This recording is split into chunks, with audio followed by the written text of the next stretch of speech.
Assalamualaikum warahmatullahi wabarakatuh. Innal hamdalillah nahmaduhu wa nasta'inuhu wa nastaghfiruh wa na'udzu billahi min shururi anfusina wa min sayyiati a'malina. May yahdihillahu fala mudilla lahu wa may yudlil fala hadiya lahu. Asyhadu an la ilaha illallah wahdahu la syarika lahu wa asyhadu anna Muhammadan 'abduhu wa rasuluh. Ya ayyuhalladzina amanu taqullaha haqqa tuqatih wa la tamutunna illa wa antum muslimun. Ya ayyuhan nasu taqu rabbakum alladzi khalaqakum min nafsin wahidah wa khalaqa minha zawjaha wa batha minhuma rijalan katsiran wa nisaa'a wattaqullaha alladzi tasaaluna bihi wal arham innallaha kana 'alaikum raqiba. Ya ayyuhalladzina amanu taqullaha wa qulu qawlan sadida yuslih lakum a'malakum wa yaghfir lakum dhunubakum wa may yuti'illaha wa rasulahu faqad faza fawzan 'azima. Amma ba'd. Fa inna asdaqal hadits kitabullah wa khairal hadi hadi Muhammad sallallahu alaihi wasallam wa syarrul umur muhdatsatuha wa kullu muhdatsatin bid'ah wa kullu bid'atin dhalalah wa kullu dhalalatin finnar. Allahumma inna nas'aluka ilman nafi'an.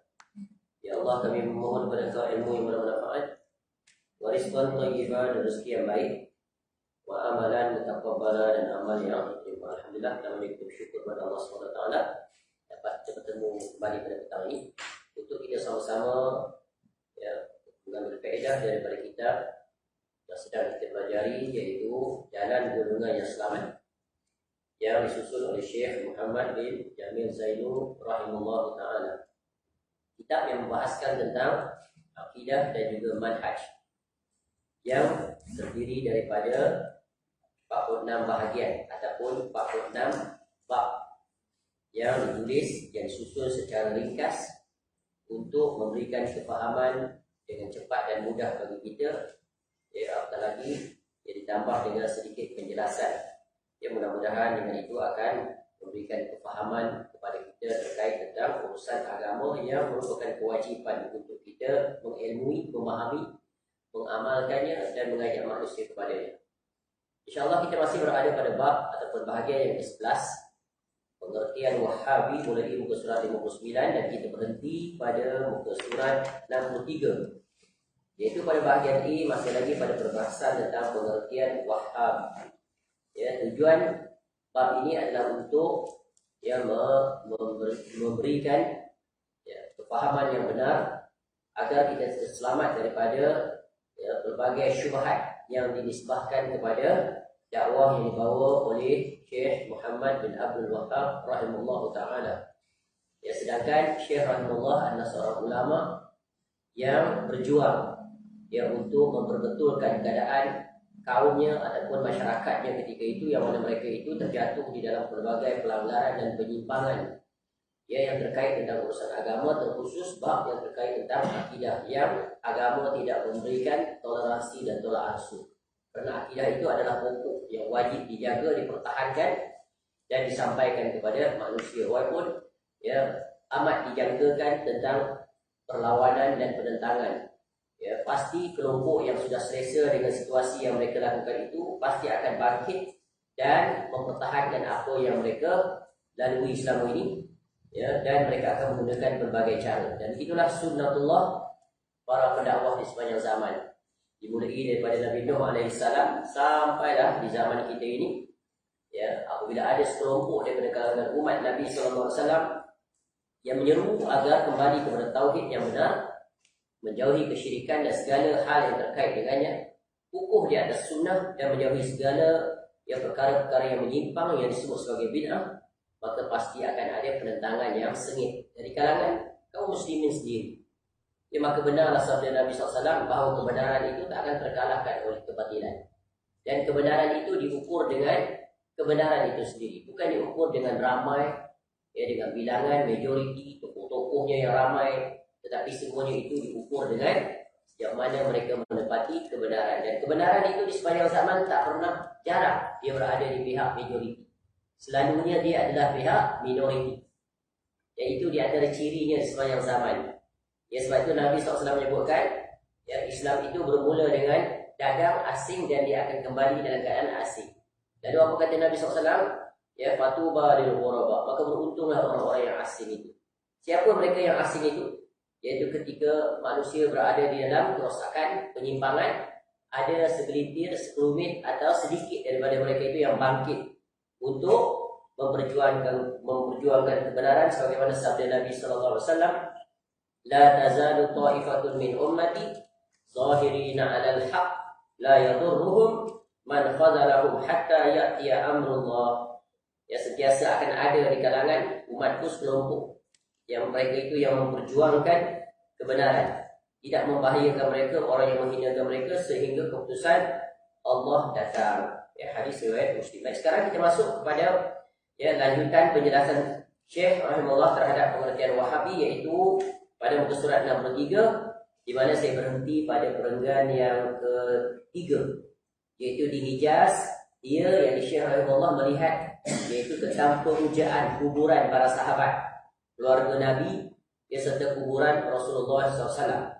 Hal yang sungguhnya tidak boleh dilakukan kecuali hanya kepada Allah semata-mata. Ya.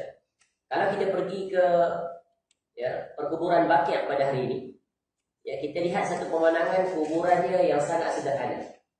Ya, mendata, kosong, cuma kita nampak batu tanda kuburan itu, dan tidak ada pohon-pohon di atas kuburan itu yang ditanam seperti mana kubur-kubur yang berada di tempat lain, khususnya kita boleh lihat di negara kita, yang disimen, ditembok, diindahkan dengan berbagai cara. Ya.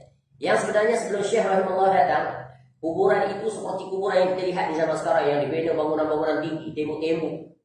Ya, sebagaimana kalau tuan-tuan pernah pergi ke Mesir, ya, ataupun pergi ke Turki, ya, kita akan jumpa kuburan-kuburannya. Pertama kali lihat, ingatkan kuburan Kristian.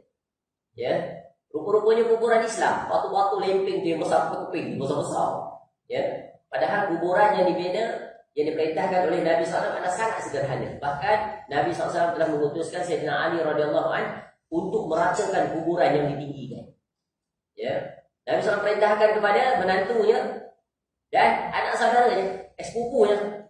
Ya, anak saudara, sepupu, jadi menantu Nabi SAW. Ya, untuk diratakan, menunjukkan perintah itu sangat tegas. Sebab apa? Nak tutup pintu-pintu kesyirikan. Dan apabila pintu itu dibuka, tidak ditutup, maka berlakulah yang kita lihat pada hari ini, pelbagai kuburan yang dipuja, ya, dengan SOP tertentu, dengan tiap-tiap tertentu, sehingga mereka menganggap pemilik kubur itu yang mereka agung-agungkan itu boleh diminta.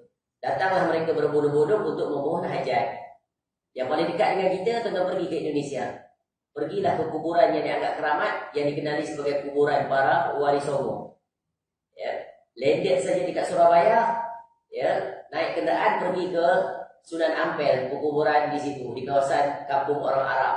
24 hours non-stop, bertali arus manusia datang ke masjid yang padanya juga berkumpul kuburan. Padahal Nabi SAW larang kubur itu, ya, diletakkan sekali dengan masjid. Apatah lagi kuburan itu ada dalam masjid. Bahkan kuburan itu berada di depan arah kiblat masjid. Saya pergi satu tempat, di Kedah ada satu. Para jauh ke Abu Jauh, kat traffic light. Masya Allah. Dulu saya ingat ke masjid depan dia, rupanya kuburan besar, kubah. Betul-betul sekali. Ya, sama seperti yang saya lihat di Indonesia. Ya, para ulama melarang solat di mana kuburan ada bersama dengan masjid. Ya, sebab itu ketika orang meninggal dibawa ke masjid, ya, ketika solat zuhur, jenazahnya tak boleh berada di depan. Dia duduk di belakang. Selesai solat zuhur dan solat jenazah, baru dia dibawa ke depan. Sebab apa? Sebab nak tutup pintu. Kalau dia duduk di depannya standby untuk solat setelah zuhur, solat jenazah itu tidak ada rukuk dan sujud. Menunjuk apa? Sujud dan rukuk hanya untuk Allah. Maka solat zuhur tu yang ada, maka dilarang dia duduk di depan. Sesudah itu barulah dibawa ke depan solat jenazah, 4 takbir. Bukan 4 rakaat, 4 takbir. Itu contoh nyata dalil dilarang. Sebab nak tutup pintu itu, ya, seolah-olah nanti orang menganggap dia solat, ya, sedang menyembah makhluk di depan jenazah. Baik. Di Madinah ia mendengar permohonan tolong, minta tolong, istighatsah. Apa makna istighatsah? Ada 3 bentuk dalam akidah kita belajar. Isti'anah, isti'azah, istighatsah. Dah faham dah ni? 3 ni. Bila saya sebut immediate, dah nampak gambaran. Isti'anah dia umum, dia lebih umum, dia luas. Ibarat kalau bulatan dia yang paling luas. Ya. Ya, isti'azah bulatan nombor 2, istighatsah bulatan nombor 3. Kalau kita boleh draw lagi lah straight untuk pemahaman. Isti'anah, kita minta bantuan pada Allah, kita minta tolong apa saja urusan, permohonan apa yang kita nak, kita minta pada Allah. Itulah dia ibadah yang paling besar sebab dia lebih umum, lebih global. Adapun isti'azah dan istighatsah dia lebih khusus.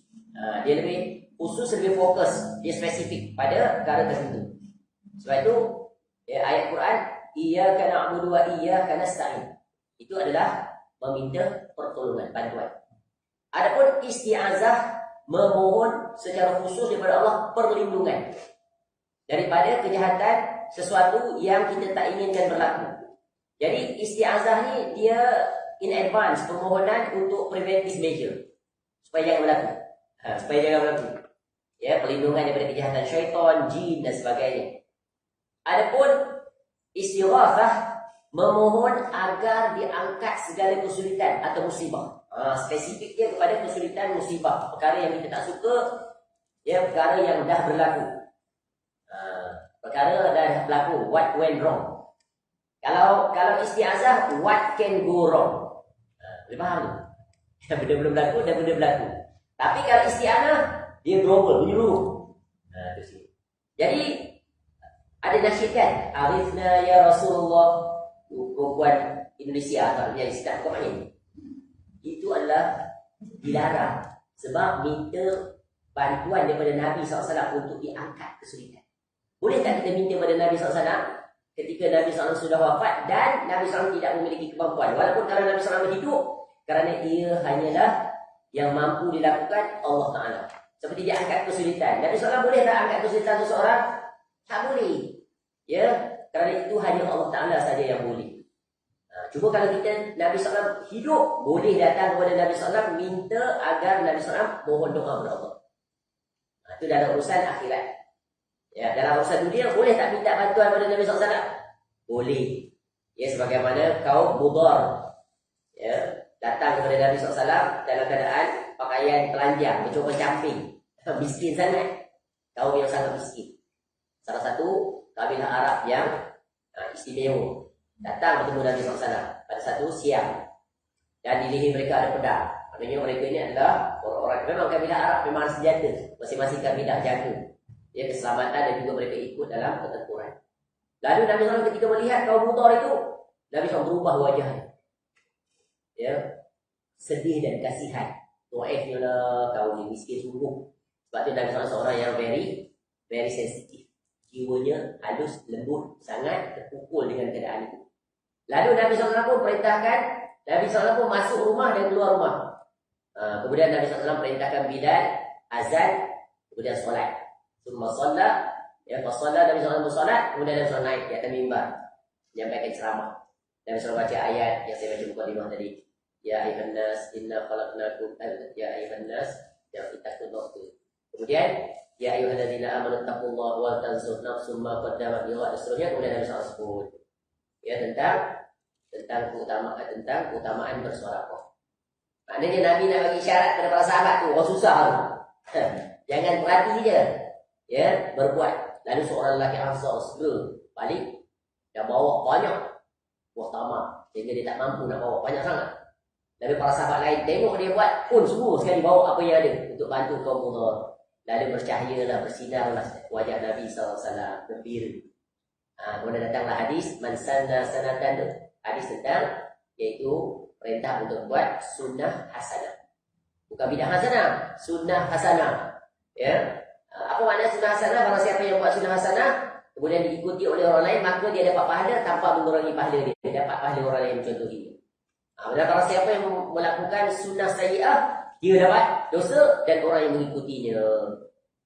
Jadi pelajaran berguna, sunnah hasanah di situ adalah sunnah yang dah ada tapi ditinggalkan oleh orang.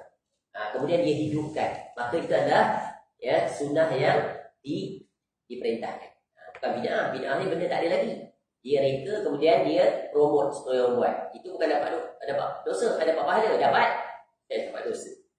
Baik, kembali. Kadang orang ahlul bid'ah dia guna dalil itu tidak mengatakan adanya bid'ah asal. Padahal salah pendalilan. Itu kaedah. Ini syubhat.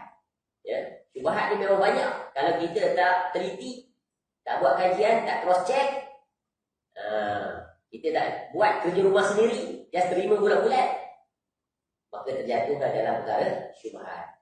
Sebab itu jangan benarkan diri kita menjadi orang yang jahil. Jangan benarkan diri kita agama diswastakan pada para agamawan. Jangan. So we have our own capability. Allah give us potential, kemampuan di sini. So kita guna atau tidak saja. Dan banyak kita tak menggunakan. Dia guna tapi not to the maximum. Lebih kurang. Terimalah untuk guru kan dia. Takkan cakap bohong, belajar 10 tahun di Mekah lagi. Tu dalil dia. Okey, dah pendalilan dalam agama. Kita mesti sendiri berusaha. Baik. Jadi di Madinah ia mendengar permohonan tolong kepada Rasulullah SAW. Iaitu di mana? Di kuburan Nabi SAW sekarang. Dalam masjid, sebelah masjid. Sebelah masjid Nabi SAW. Ya, ada orang mengatakan, tengok tu, kubur boleh pula dalam masjid. Tengok kubur Nabi SAW dalam Masjid Nabawi tu kan. Sebenarnya asal bukan. Ya, makam Nabi SAW yang mulia tu adalah di mana?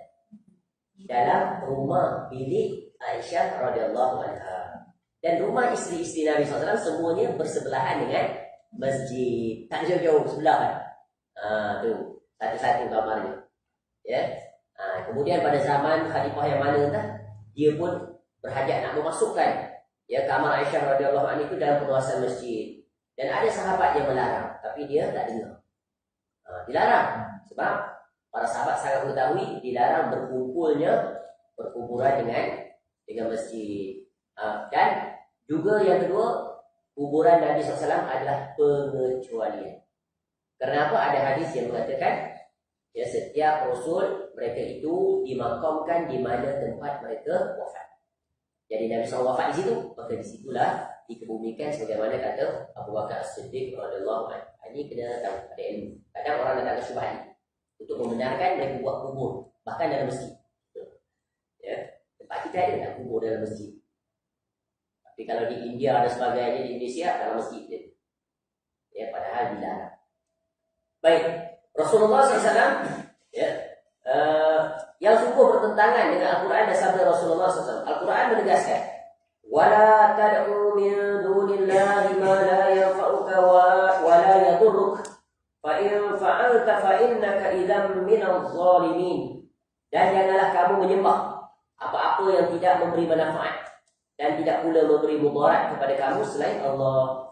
Sebab jika kamu berbuat yang demikian itu, sesungguhnya kamu kalau begitu termasuk orang yang zalim.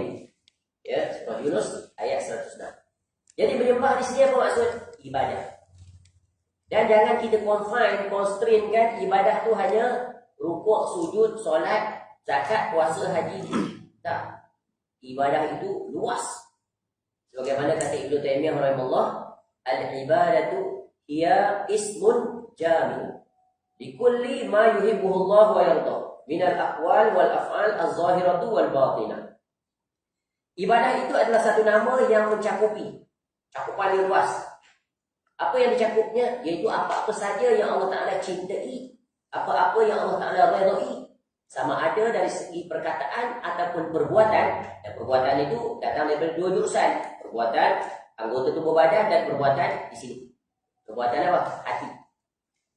Sama ada yang zahir ataupun yang batin. Maka disebutlah contoh-contoh ibadah itu. Maka apa saja ibadah? Seperti apa ibadah? Berdoa, menyembelih, bernazar, khusyuk, wuduk, macam-macam lah. Taubat, ikhlas, bagai-bagai. Itu semuanya adalah ibadah yang terbagi dua. Ibadah yang berkaitan dengan hati dan ibadah yang berkaitan dengan perbuatan anggota tubuh badan, al-jawarih. Jadi semua telah ditetapkan oleh Allah. Maka barang siapa yang berpaling daripada itu, maka akan membawa kepada kesyirikan dan kekufuran. Baik, zalim yang dimaksudkan dalam ayat ini adalah apa? Iaitu syirik. Sebab itu ketika kita nak menafsirkan Quran ke hadis, kita jangan guna akal kita. Ada orang memahami hadis, fitnah itu lebih dahsyat daripada fitnah lebih dahsyat daripada membunuh, dia kata. Ya. Saya kata tidak ada hadis. Fitnah itu lebih dahsyat daripada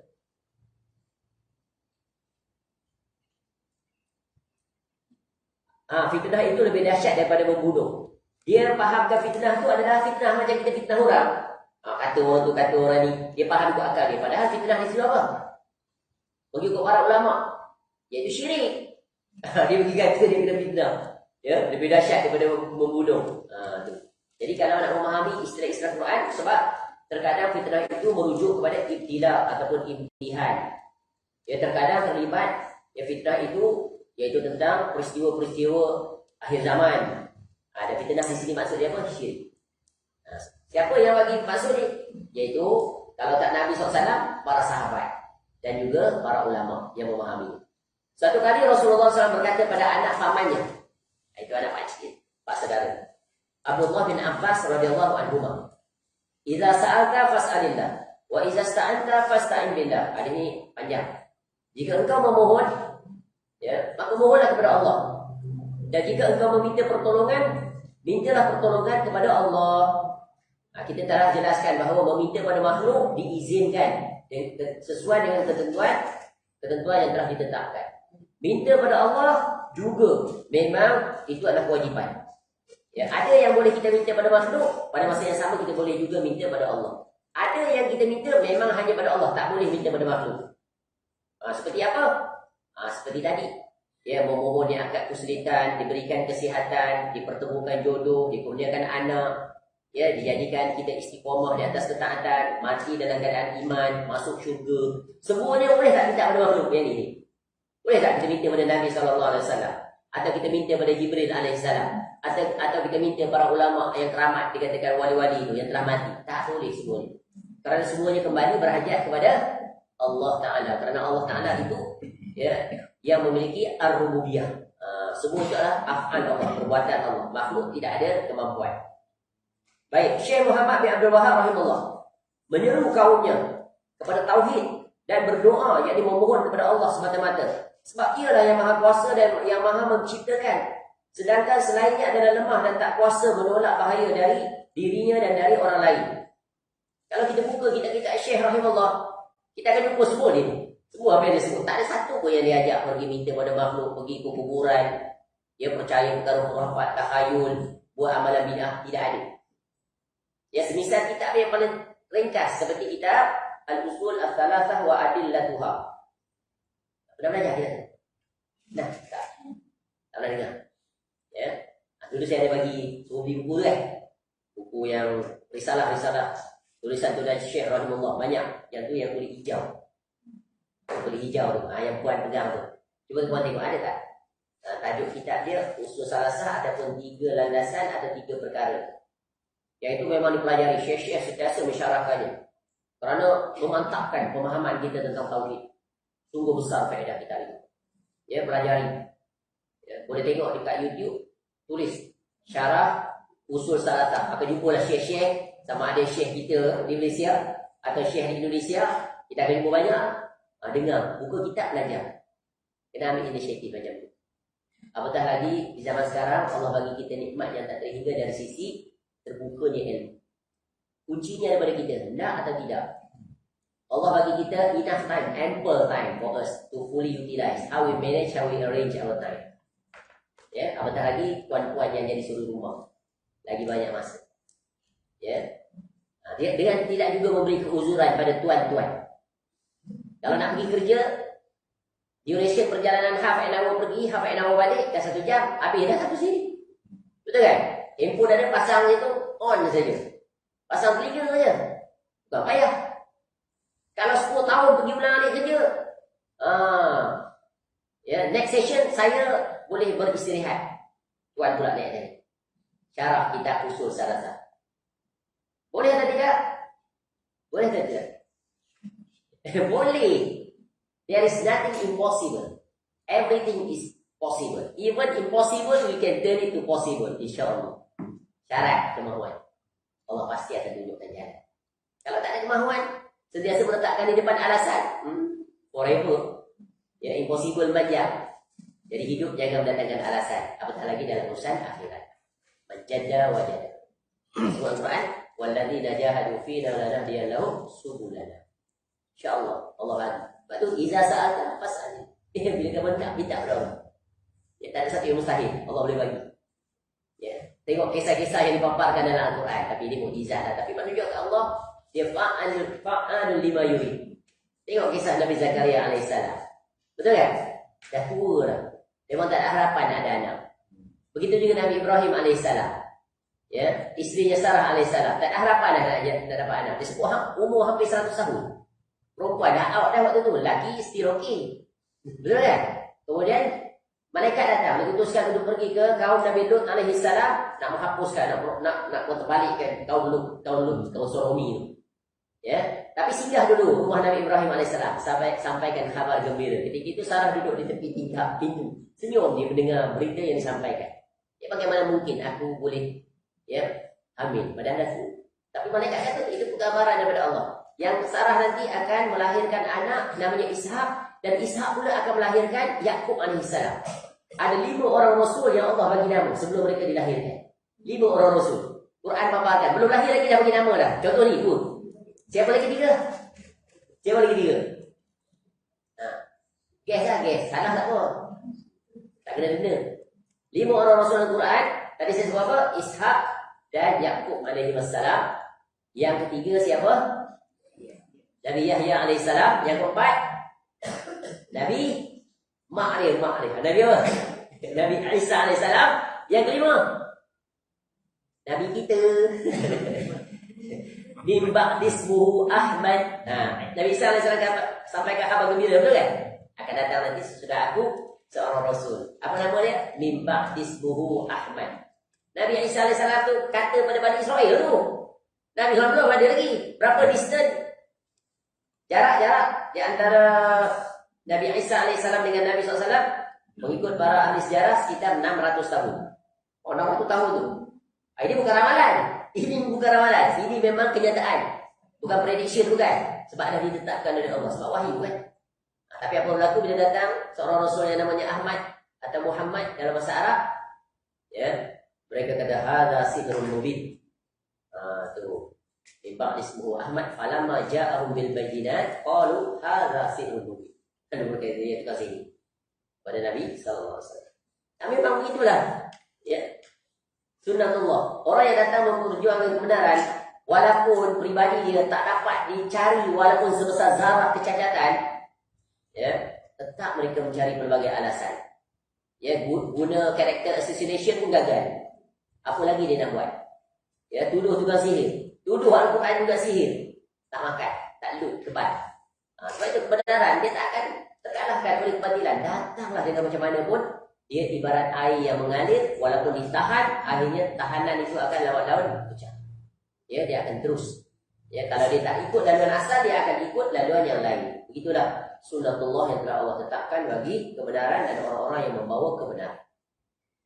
Jadi Syekh Rahimahullah datang untuk mengajak manusia supaya benar tauhid mereka itu dalam berurusan dengan hak-hak Allah Ta'ala. Baik. Adapun mahabbah, yang cinta kepada orang soleh, adalah dengan mengikuti amal solehnya, tidak dengan menjadikannya sebagai perantara antara manusia dengan Allah, dan juga tidak menjadikannya sebagai tempat memohon selain Allah. Itulah situasi masyarakat ketika itu, meletakkan orang-orang yang dianggap agamawan ini memiliki kedudukan status tertentu yang disucikan, yang dimuliakan, yang diperbesarkan, yang dihormati, sehingga mereka menghina diri di hadapan ahli agamawan. Itu dilarang. Tengok kadang-kadang melampaui batas, mengajak adab. Kononnya, kita menjaga adab terhadap guru-guru kita. Sampai bila guru lalu semua kaku, tolong, sujud gitu. Tengoklah itu, banyak kan? Sampai cium tangan, ya, menundukkan diri itu seperti rukuk dan sujud. Ya, cium sana, cium sini, macam-macam lah. Padahal Nabi SAW dalam satu kesempatan ketika datang ke majlis para sahabat Nabi SAW, para sahabat nak bangun, Nabi SAW duduk. Nampak? Sebab tak nak tutup pintu, hulu tu melampaui batas. Sebab tu kalau kita tengok ulama-ulama salaf, ulama-ulama sunnah kita, ketika kita datang pada mereka atau mereka datang pada kita, sederhana sekali. Tak perlu nak berebut-berebut. Ya, tak perlu nak bangun, nak pucuk tangan. Boleh pucuk tangan tu. Tetapi dalam keadaan yang serba sangat sederhana. Seperti biasa, sama. Ya, kerana kedudukan kita di sisi Allah sama. Kamu agamawan ke, kamu orang awam ke, sama. Yang beza apa? Ketakwaan. Ya. Tu. Jadi jangan salah guna posisi kita sebagai agamawan untuk menarik orang-orang kepada kita. Ya, kita nak tarik orang kepada Allah Ta'ala. Kita tiada keistimewaan apa-apa. Ya, tidak ada keberkahan pada diri agamawan ni. Yang ada keberkahan pada apa? Pada apa? Tubuh badan dia ada keberkahan tak? Ayu dia ke? Dia sempur dalam air ni. Baca sikit, minum bagi kat anak. Hak degil jadi baik. Ada begitu? Yang ada keberkahan pada dia tu apa? Ilmu yang bermanfaat. Ilmu itu dirinya tiada. Adapun Nabi SAW, keberkahan seluruhnya. Tapi keberkahan Nabi SAW dari segi fisikalnya, peninggalan yang ada pada tubuh badannya itu tidak dapat dipastikan. Ya, ada orang mengatakan ni rambut Nabi SAW bawa merata tu kan, buat pameran dan berbagai. Tengok, Nabi SAW pesan pada kita apa? Aku tinggalkan pada kamu dua je. Dua perkara warisan yang ketiga. Kitab Allah dan sunnah. Kau pegang dulu ni kau selamat. Tapi manusia dia terbalik. Dia pergi membesarkan sesuatu yang tak pasti. Macam mana dia nak buktikan bahawa rambut yang seurat itu adalah rambut Nabi SAW? How you want to prove it? Tapi kalau peninggalan Nabi SAW boleh prove tak? Hadis boleh tak kita bukti? Itu hadis tak daripada Nabi SAW? Boleh. Dengan memeriksa sanad, ya, matanya, maka dapat dipastikan, ya, ini hadis yang sahih. Ya, hadis mutawatir, hadis hasan. Tapi ya, peninggalan Nabi bentuk perang, ya, yang berbentuk pedang tu, ya, topi dan sebagainya, tak dapat dipastikan. Bahkan dalam riwayat sejarah pun menunjukkan ya, peninggalan Nabi SAW yang berbentuk fizikal itu semuanya telah hilang, ditelan oleh zaman. Ya, contoh ada di antara sahabat yang mereka ketika mereka minta untuk dikebumikan, contohnya mereka memakai jubah Nabi SAW, mereka minta dikapankan dengan jubah itu. Kan? Jadi habis lah. Ya, dia dikapankan dengan jubah Nabi SAW itu tak ada. Begitu juga cincin Nabi SAW, kalau tak silap pada zaman Umar radhiyallahu anhu jatuh dalam satu telaga, tak jumpa dia. Dan begitulah akhirnya. Apa tak capal Nabi SAW lagi tak ada. Tapi itu yang dia bisa besarkan. Kemudian ada etikot tertentu. Diframekan letak dalam rumah tak terbakar, pencuri tak masuk. Mana akal waras kamu? Mana lebih utama? Capal Nabi SAW ke? Ataupun Quran yang ada pada kamu? Mana lebih utama? Quran ke capal? Dia nak jawab tak paling. Something wrong with your akidah, you know. Anda full lah. Tak kembali lagi ni. Tak kembali lagi maknanya kita kena banyak sikit lagu dia. Istilah Quran, betul tak? Betul kan? Dia kalam Allah. Tapi rumah yang ada Quran masuk tak pencuri? Masuk tidak? Jadi agama tu bukan duduk di situ. Penjagaan daripada Allah. Allah. Tu kena ingat. Sandar pada makhluk. Masya Allah. Baik, yang pertama. Sekarang masuk pada para penentang ni. Ya, pasti ada penentang yang tak setuju. Ya, sebab apa? Kerana ya, Syekh Rahimahullah membawa satu ajaran yang nak memurnikan kembali agama yang telah rosak. Jadi penentang itu mestilah akan tidak balas kerana mendedahkan kebatilan mereka, kerana telah membuka status quo mereka selama ini, dan juga mewujudkan apa dia? Uncomfort. Selama ni mereka berada comfort zone. Ya. Sekarang dah berada dalam uncomfort zone. Dia berbahaya ni. Ya, akan mendatangkan kerugian pada pegangan kita. So, kita mesti cari jalan macam mana nak menentang. Jadi para ahli bid'ah menentang keras dakwah tauhid yang dibangun oleh Syekh Muhammad bin Abdul Wahab rahimahullah. Ini kita boleh baca dalam sejarah.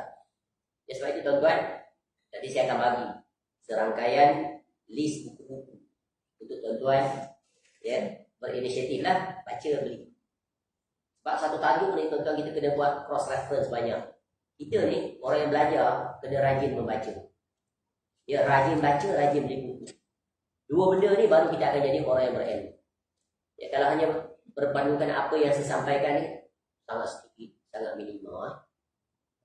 Bila kita ada keinginan begitu, kita akan nampak keindahan. Lama-lama kita akan tersingkap ilmu, maka kita akan bertambah yakin. Ya, bila kita dapat status itu, maka kita akan merasakan nikmatnya ilmu itu kita raih. Kita rajin dan banyak membaca. Kena ada investment lah dalam buku ni, kena banyak. Baik. Ini tidak mengherankan sebab musuh-musuh tauhid telah ada zaman Rasulullah SAW. Sejak zaman berzaman. Bahkan mereka merasa hairan terhadap dakwah pada tauhid. Mereka mengatakan, aja'al al-alihata ilaha wahida inna hadha la syai'un ujab. Mengapakah ia yang Nabi SAW menjadikan Tuhan-Tuhan itu Tuhan yang satu saja? Sesungguhnya ini benar-benar satu hal yang sangat mengherankan. Surah Shad ayat 5. Ketika mana Nabi SAW datang dengan deklarasi dan penjelasan, pengisytiharan, tak boleh kamu jadikan patung-patung itu sebagai sesembahan. Yang banyak-banyak. Ya, kamu kena eliminate, kena terminate, kena hapuskan. Ya, ada satu saja Tuhan, iaitu Allah Ta'ala. Mereka tak setuju. Sebab tak setuju. Kenapa tak setuju? Sebab itulah amalan mereka yang mereka wariskan. Dengan alasan ini kan amalan yang telah kita wariskan dari satu generasi ke satu generasi. Dah berkurun lamanya. Tiba-tiba kamu ni siapa? Datang-datang tiba-tiba dia nak mengarahkan kami tinggalkan semuanya. Kamu tu kalau waktu dulu kita kata apa istilahnya? Kami lebih dulu makan garam. Betul kan? Kamu baru saja lahir, tiba-tiba dia nak memerintahkan itu dan ini. Siapa kamu?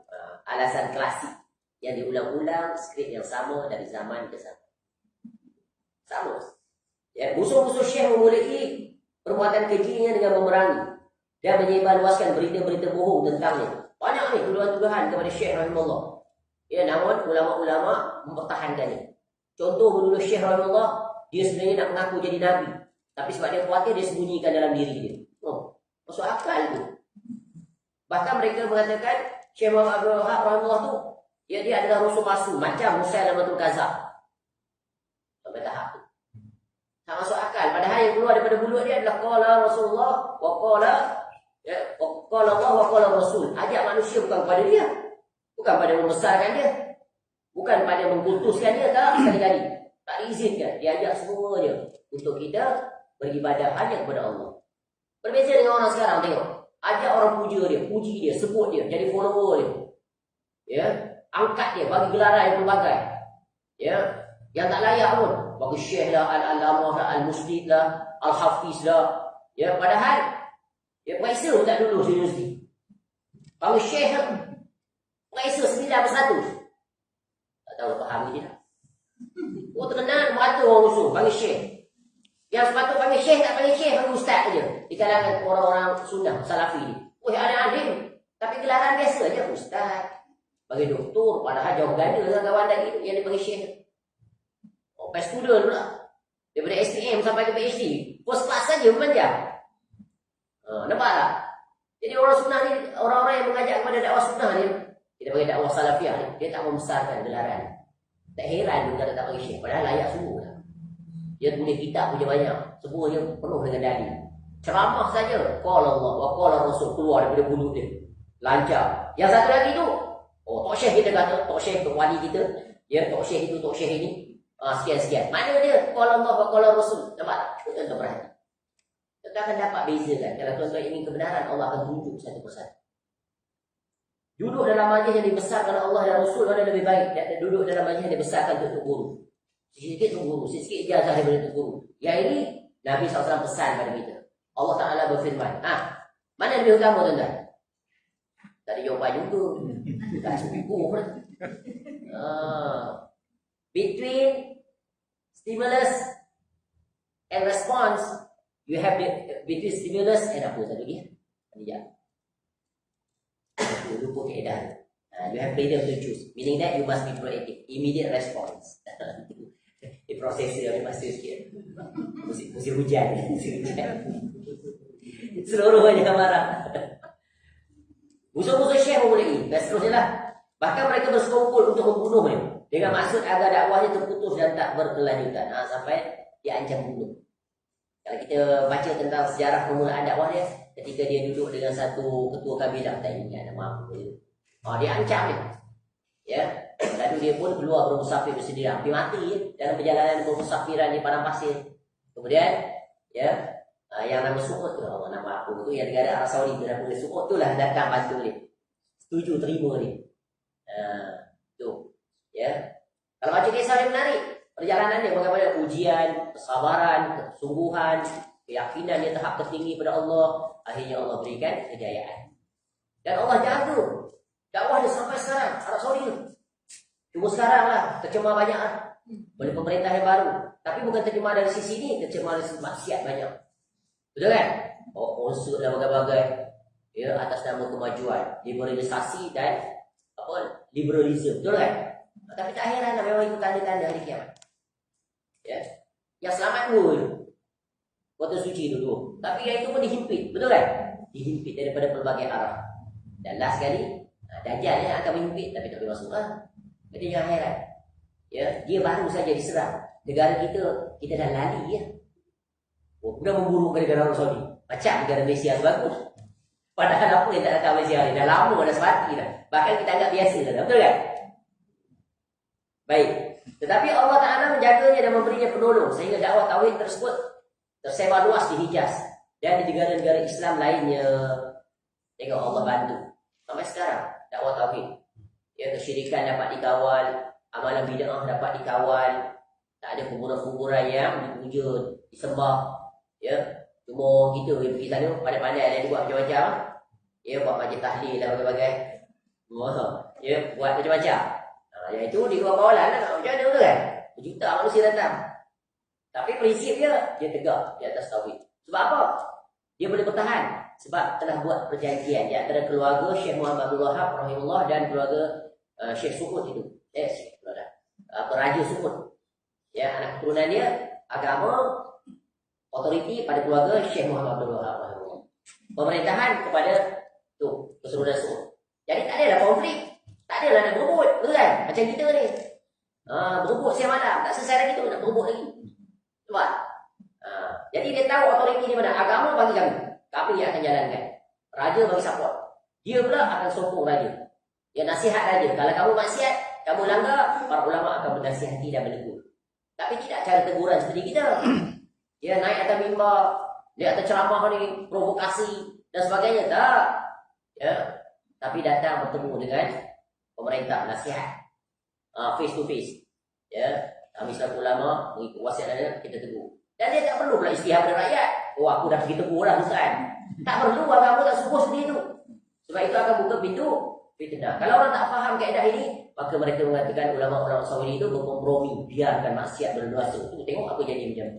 Tak, mereka guna kaedah yang diajar oleh Nabi SAW. Tu. Sebab apa? Itulah kaedah untuk jaga maslahat. Ya, maslahat negara agar tetap, iaitu aman.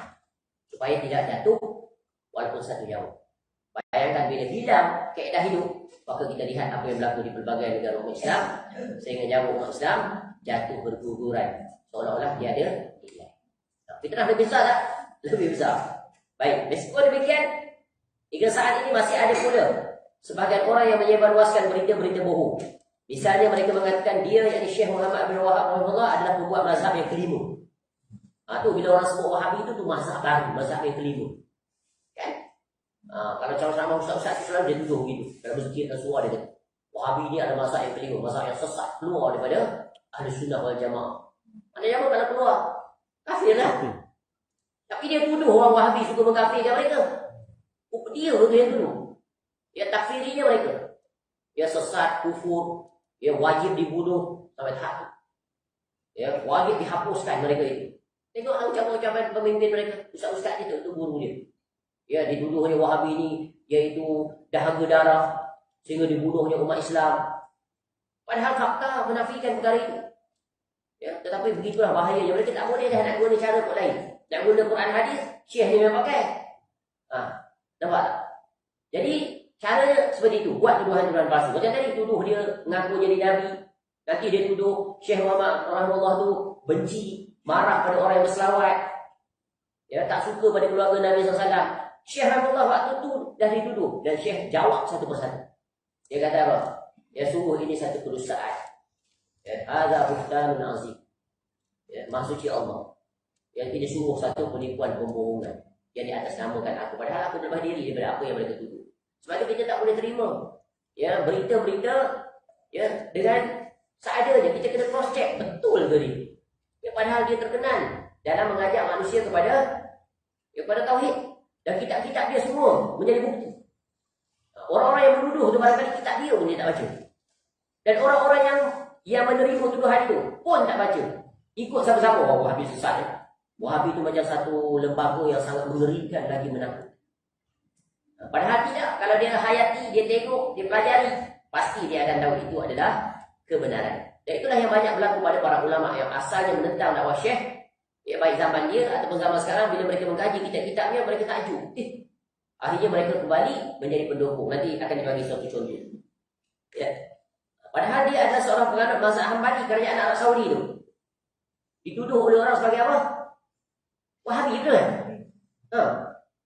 Tapi bila dia pergi menunaikan haji, umrah, dia tak rasa pula takut situ. Negara paling aman, betul kan? Ada ditangkap mereka itu. Tak ditangkap, bahkan disantuni, dimudahkan urusan. Walaupun mereka melakukan penyimpangan, cuma dinasihati. Duduk tunggu kat kubur-kubur tu. Ya, pendakwah-pendakwah dia berjaga.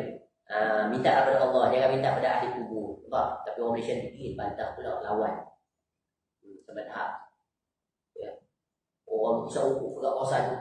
Waktu sama jemaah daripada negara tu, buat no ukur tu. Datang Malaysia tu nasihat. Buat deng ke. Ya, buat marah pula. Buat nampak? Dia orang luar yang merosakkan negara dia. Dia memang dia tarbiah sistem dia begitu. Ya. Jadi ya, orang-orang Wahabi tidak menjentiki Rasulullah SAW dan tidak berselawat atasnya. Mereka anti bacaan selawat. Macam kita lah orang tuduh. Betul kan? Perlis tu dia bukan berzikir lepas solat, tak berdoa pun. Betul kan? Lepas solat tak apa-apa pun. Ada yang bangun, ada yang duduk, tak berzikir pun. Betul tak tuduhan dia? Betul tak orang perlis tak berzikir?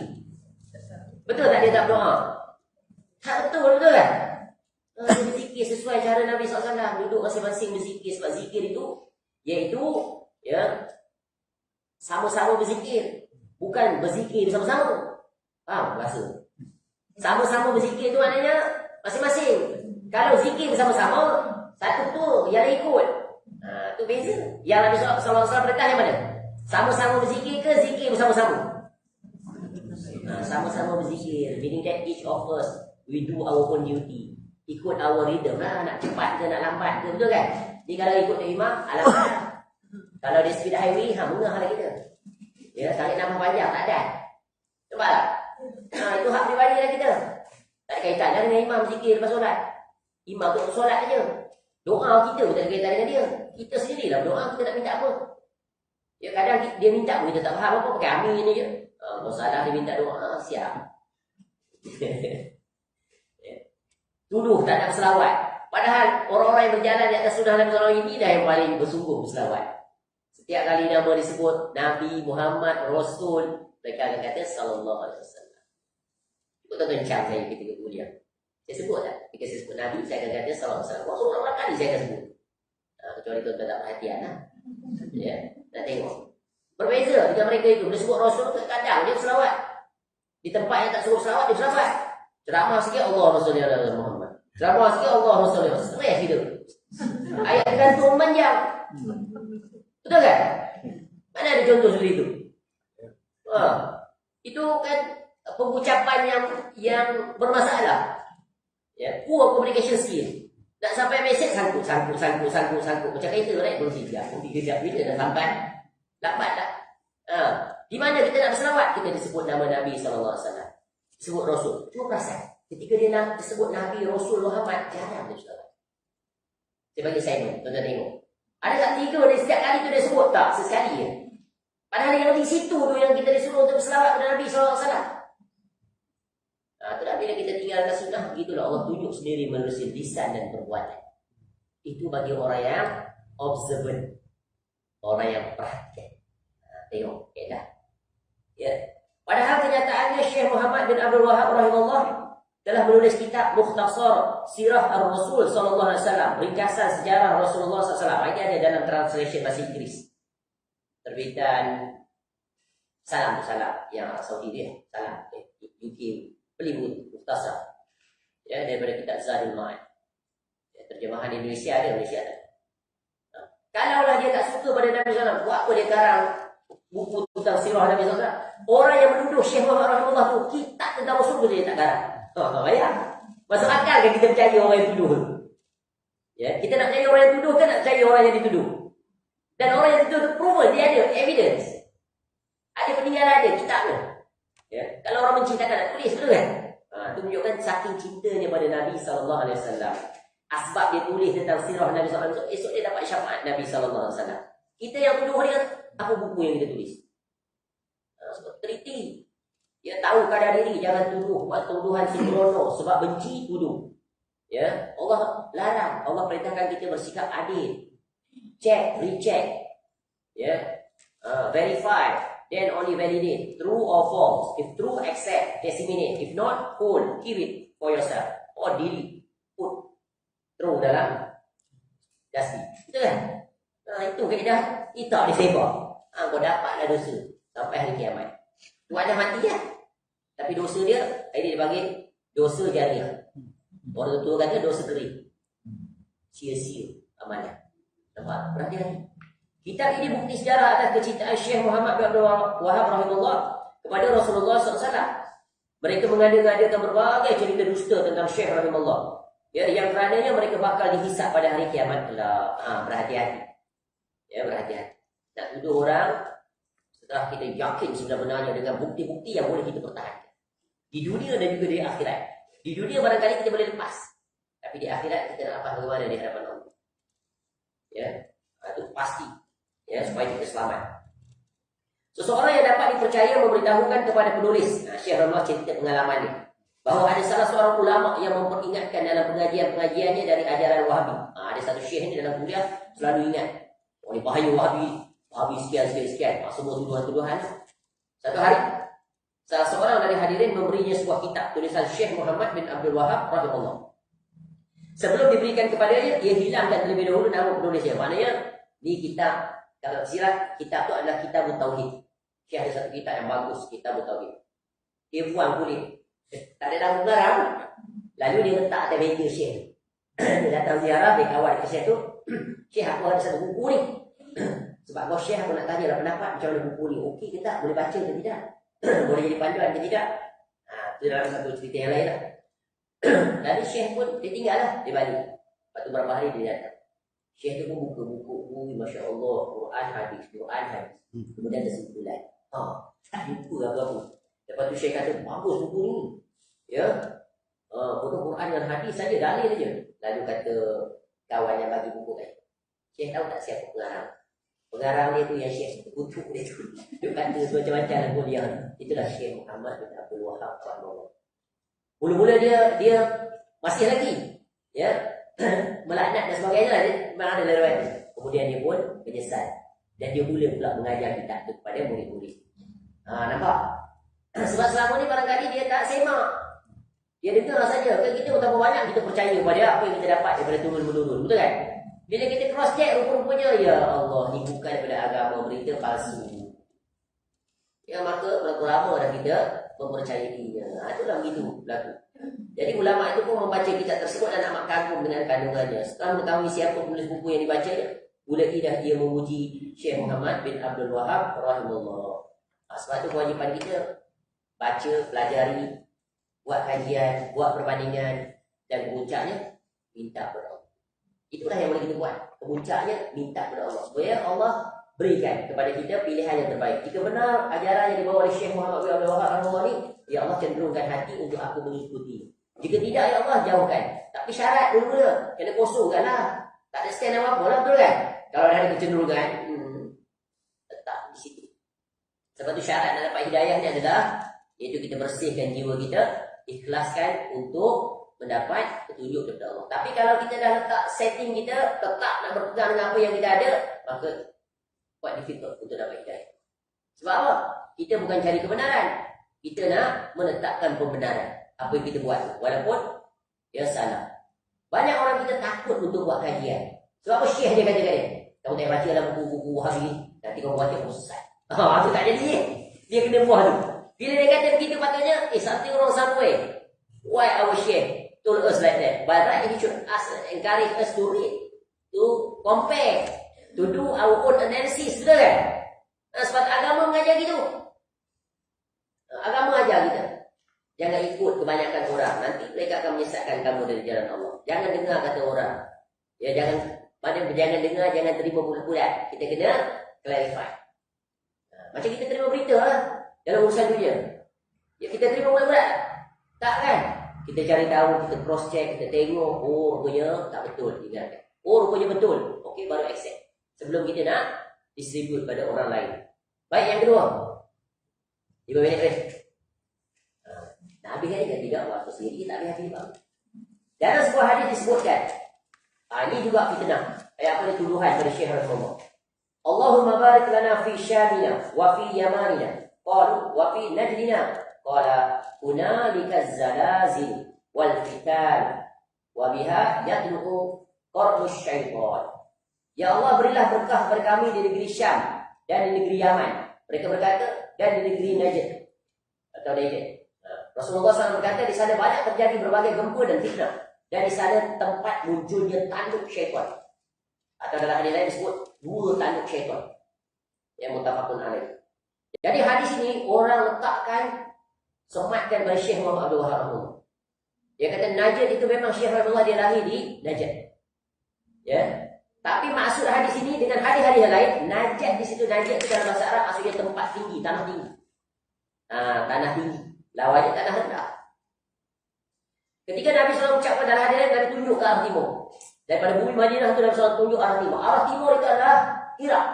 Sebab ada hadis yang lain menyatakan yang menjelaskan apa maksud Najd itu adalah Iraq. Ya, dan Iraq memang terkenal sejak dulu sampai sekarang tak berhenti fitnah. Betul kan? Banyaknya fitnah besar dalam agama berlaku di bumi Iraq. Bukan bermakna bila di situ adalah disebut sebagai muncul tanduk syaitan, tempat itu buruk keseluruhannya. Tak. Ya. Keadaan dan situasi, bukan lokasi. Berlaku sesuatu. Bukan makna di situ tidak ada kebaikan. Ada kebaikan. Di situlah lahirnya para ulama hebat-hebat. Seperti Imam Ahmad bin Hanbal rahimahullah, Al-Imam Abu Hanifah rahimahullah. Betul kan? Ya, tetapi di situ banyak fitnah. Fitnah apa yang berlaku di Iraq? Banyak. Mula-mula fitnah tentang Khawarij. Ya, firqah-firqah sesat dulu banyak di Iraq. Ya, Mu'tazilah, Jahmiyah, macam-macam semua di situ. Ya, Khawarij. Ya, peristiwa peperangan Jamal, peperangan Siffin, kalau tak silap di situ dulu. Pembunuhan cucu Nabi SAW di Karbala. Peristiwa tentera Mongol. Tahu tentera Mongol? Invader. Ya, sehingga Ibn Athir mengatakan apa? Sejarawan dia kata tak pernah berlaku pembunuhan secara mass massacre ni yang paling dahsyat. Before and after. Tu ratusan ribu barangkali juta sehingga darah-darah umat Islam tu mengalir di barat sungai. Wanita-wanita dibunuh dengan secara kejam dan sadis, dibelah perutnya, dikeluarkan anak, dibunuh oleh bangsa Barbarian ini. Ya, bangsa Mongol. Kemudian dibuang kitab-kitab para ulama di dalam sungai Euphrates dan Tigris itu sehingga hitam pekat kawan. Seolah-olah macam biadan. Punya banyaknya kitab para ulama dulu. Punya rajin baca. Kita paling malas lagi. Kitab banyak, buka pun tidak. Tambah tak ada kitab, lagi tak buka. Kita tempat lain dah, bukan sini. Tu, orang sini rajin. Ya, banyak fitnah. Sampai hari ini fitnah. Tengok, aman tak Iraq sekarang?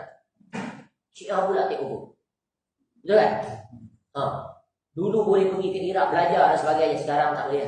Tutup. Ya, nyawa manusia tiada nilai. Tu. Ya, Kurdistan dia tak ada negara. Kat mana dia? Dekat Iraq tu. Sepadan tu, betul kan? Dia beberapa negara tu. Satu-satunya bangsa di dunia yang tidak ada negara. Islam dia. Kurdistan. Ya. Siapa pahlawan Islam tu daripada orang Kurdis? Muhammad Al-Fatih tu orang apa? Mesir. Salahuddin Al-Ayyubi. Wallahualam. Tapi adalah di sini ada orang penting dia jadi hebat. Ya, tu. Jadi mereka mengatakan ni dua tanduk syaitan tu, dia kata apa? Dua tanduk tu. Satu tanduk pertama Musailamatul Kadzdzab. Tanduk yang kedua adalah Syekh Muhammad bin Abdul Wahab rahimahullah. Sampai begitu tak boleh lain. Padahal hadis-hadis menjelaskan ya bumi yang dimasukkan oleh Nabi SAW Iraq. Dan di Iraq tu nantilah yang akan berlaku fitnah di akhir zaman nanti. Betul kan? Kering sungai itu dua, kemudian akan keluar emas, maka akan berbunuh-bunuh manusia berebut. Betul kan? Itu tanda-tanda yang disebut. Jadi kalau nak dicocokkan dengan hadis ini, tepatnya adalah Iraq. Di bumi Najat itu mana ada fitnah sampai sekarang? Apa peristiwa besar itu? Dan kalau Syekh Muhammad Abdul Wahab rahimahullah nak dikatakan sumber fitnah, tengok dia ajar apa? Bukan dia ajar perkara bid'ah, khurafat, takhayul, bukan dia ajar perkara syirik, dia ajar pada tauhid dan sunnah. Masuk akal tak nak tuduh dia sesat? Ya, Masya Allah. Itulah kalau kita guna akal yang waras ni, kita tak boleh terima. It's impossible. Ya. How can this particular person dituduh sebagai tanduk syaitan? Padahal yang dia ajarnya dan negara yang dia warisi sekarang tu tengok. Imam-imamnya. Tu, takkan kita nak kata mereka tu Wahabi sesat keluar daripada agama. Tapi ada di kalangan orang-orang Nusantara dia ajar oleh syekh-syekh mereka. Kalau pergi mereka umrah atau haji, ya, jangan ikut imam. Pergi solat di hotel saja. Sebab apa tak sah? Ada orang sekarang hidup lagi sekarang. Kalau saya sebut, tuan-tuan tahu. Ini saman, tak payah, tak sebut. Jadi majhul sudah. Cari sendiri. Sampai begitu, dan ceramah dia sebut. Zaman sekarang, kita boleh tengok dalam YouTube. Sampai tahap tu. Ya, betapa kalau mereka ada kekuasaan, mau ditangkap, dibunuh. Ya. Tapi orang-orang yang dituduh Wahabi itu di mana pun mereka, dakwah mereka adalah sangat bersahabat harmoni. Ya. Mereka lah orang yang paling melarang untuk melakukan demonstrasi provokasi terhadap pemerintah. Sejahat apa pemerintah, kewajiban taat, sabar, doakan untuk mereka kebaikan. Tapi kalau lawan mereka yang menuduh mereka itu, apa yang dia tak buat provokasi? Apa yang dia tak tuduh? Macam-macam. Fitnah dan berbagai siang malam. Tapi mereka mengatakan mereka berada di atas kebenaran. Padahal yang dituduh itulah yang sesuai dengan aturan syariat. Kita faham atau tidak? Itu kena banyak membaca. Banyak membaca. Ibn Hajar al-Asqalani rahimahullah dan ulama lainnya menyebutkan, lebih lah, ini laju je lah. Baca habis. Menyebutkan yang dimaksud najat dalam hadis ini adalah najat Iraq. Hal itu terbukti dengan banyaknya fitnah yang terjadi di sana, yang di situ Al-Husain bin Ali radhiyallahu anhu terbunuh. Ya. Hal ini berbeza dengan anggapan sebagian orang bahawa yang dimaksudkan dengan najat itu adalah Hijaz, kota yang tidak pernah terjadi fitnah di dalamnya, sebagaimana yang terjadi di Iraq. Bahkan sebaliknya, yang tampak di najat Hijaz adalah tauhid, yang kerananya Allah menciptakan alam semesta ini dan kerananya pula Allah mengutus para rasul. Masuk akal tu. Tanah air Nabi SAW itu disebut sebagai punca fitnah. Nabi SAW datang dari situ. Nampaklah? Sebab itu nanti dalam hadis sebut agama ni akan kembali kepada Madinah. Agama akhir zaman ni akan kembali kepada Madinah. Sebab di situ originality dia, asal dia akan kembali di situ. Ya, kita tengok bagaimana sekarang terpelihara agama. Solatnya Masya Allah, zikirnya sesuai sunnah, pengurusan jenazahnya Masya Allah. Lepas-lepas bagi salam terus angkat laju, bawa ke kuburan bakit. Selesai, umian, ceramah sikit, selesai. Itulah dia agama, itulah sunnah. Kalau tempat kita macam mana tempat kita? Tempat kita. Lepas solat jenazah bawa berzikir, berwirid, ikutlah tu imam tu. Dia bertahlil sambil diri. Kemudian baca doa panjang, lebih panjang dari 4 takbir. Kemudian tanya orang belakang, apa khabar mayat ini? Baik, baik apa? Solat tak pernah. Tuan pernah tengok tak seperti itu? Tak pernah? Tak pernah, okey. Sama. Tapi tempat saya ni bahkan lebih parah, sebelum jenazah dikeluarkan daripada rumah, minta seorang wakil ahli rumah supaya lalu di bawah keranda. Entah apa sebab tak tahu. Bahkan di setengah tempat sebelum jenazah dikubumikan, diazan dulu dalam kuburan itu. Solat agaknya. It's too late already. Useless. Benda yang tak masuk akal tu manusia terima. Kenapa? Ustaz buat. Ustaz yang buat.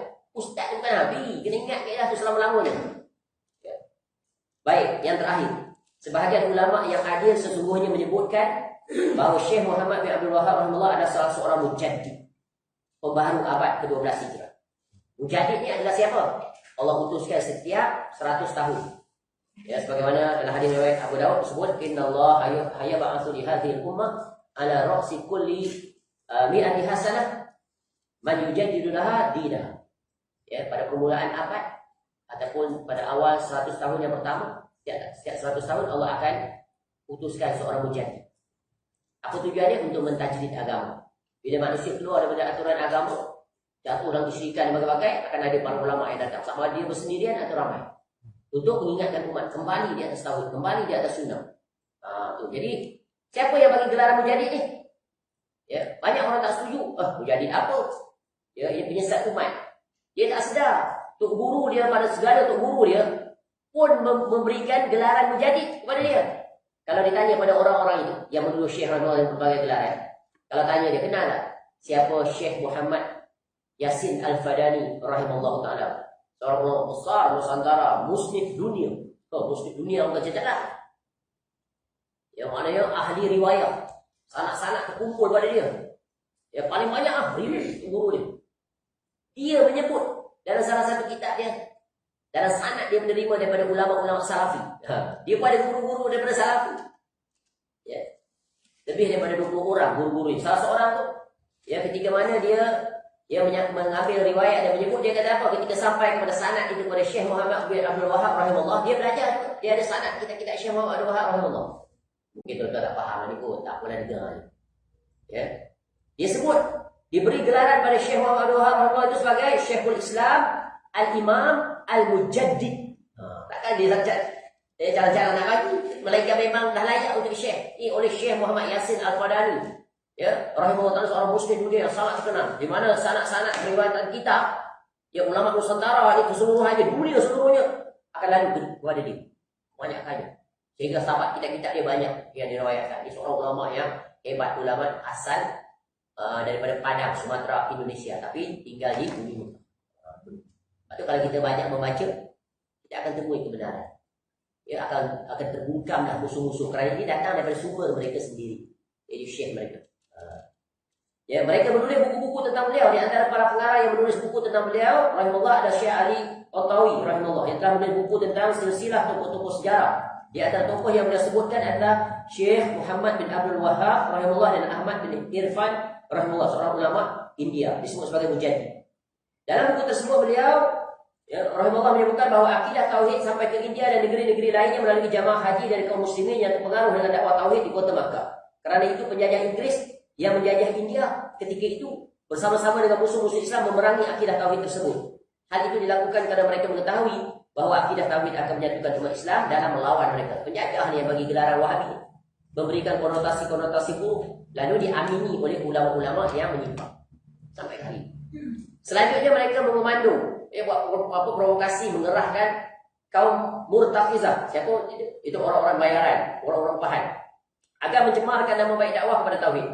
Maka mereka pun mencap, yang memberi gelar setiap muwahhid, yakni yang menyeru kepada tauhid, dengan kata ataupun gelaran Wahabi. Kata itu mereka maksudkan sebagai padanan dari tukang bidah. Maknanya kelompok yang sesat, kafir, berbahaya, wajib dijauhi, wajib dihapuskan. Oh, ekstrim nama. Dengar macam ceramah ni, ceramah lain, ganas yang amat. Seolah-olah kalau kita ada depan dia mau dibunuh. Sampai tahap tu dia punya doktrinisasi. Padahal kita tak pernah mengajak manusia untuk, ya, membunuh, ya, kemudian, ya, melakukan tindakan-tindakan anarkis, dilarang. Ya, walaupun sejauh mana pun penyimpangan tetap dinasihati, ditegur dengan baik. Kerana mereka adalah muslim. Ya. Jadi kata itu mereka maksudkan sebagai padanan dari tukang bidah, sehingga memalingkan umat Islam dari akidah tauhid yang menyeru agar umat manusia beribadah dan berdoa hanya semata-mata kepada Allah. Orang-orang bodoh itu tidak mengetahui bahawa kata Wahabi adalah nisbah kepada Al-Wahhab, iaitu nama Allah yang Maha Memberi. Itu salah satu daripada nama Allah yang paling baik, Asma al-Husna, yang memberikan kepadanya tauhid dan menjanjikannya masuk syurga. Selesai. Ya, secara cepat. Adapun perincian saya dah bagi tadi, assignment pada tuan-tuan dan puan-puan. Bacalah buku-buku yang ada kaitan, yang menjelaskan tentang kebenaran dakwah ini dan menjawab segala tomahan dan tuduhan. Bukan satu dua ni, banyak, tapi semua telah dijawab sama ada oleh Syekh Rahimahullah sendiri ataupun ya murid-muridnya yang datang kemudian. Maka pelajarilah dengan seksama dan ya tak salahlah keadilan dalam menilai dan menimbang. Jangan tertipu, termakan dengan tipu daya musuh-musuh. Ya, dan kebenaran itulah yang wajib kita berpegang. Wallahu a'lam. InsyaAllah panjang umur kita masuk bahagian 12. Perang antara tauhid dan syirik. Ini perlawanan, pertentangan. Ya, sampai hari kiamat tak akan berhenti. Perang di antara tauhid dan syirik. Wallahu a'lam. Mudah-mudahan bermanfaat. Subhanallahumma wa bihamdika asyhadu an la ilaha illa anta astaghfiruka wa atubu ilaik. Wa sallallahu ala nabiyyina Muhammad wa ala alihi wa sahbihi wasallam. Wa akhiru da'wana alhamdulillahi rabbil alamin. Assalamualaikum warahmatullahi wabarakatuh.